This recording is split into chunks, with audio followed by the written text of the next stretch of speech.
ఘోర పాపి అయిన రాహాబున్ నీవు ప్రేమించినావుగా, వేశ్యగా జీవించినరు వారసత్వమునిచ్చినావుగా. నా పాపమై నా శాపమై మరణించిన నా యేసయ్యా, నా నీతి అయి నిత్య శాంతి అయి నా తోడుండు నా దైవమా.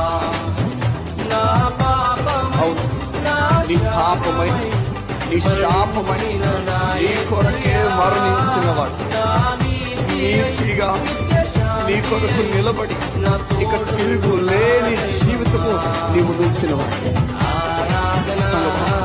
ఇక దేనికి ఆగుతున్నా? ఇక ఎవరిని నాకుతున్నారు? నీ కష్టం నేను ఆపుతుందా? నీ బాధని నాకుతుందా? ఏ ఆపుతుందో చెప్పు. ఇంత ప్రేమించే దేవుడు నీకున్నప్పుడు నీకే తన సొంత కుమారుని నీ కొరకు చేస్తాడు. నువ్వు పాపం చేస్తున్న వాడవని తెలిసినా నీ పక్కనే ఉండడానికి ఇస్తున్నాడు. ఎంత ప్రేమిస్తున్నాడు సంగమా, కలిసి పాడు సంగమా.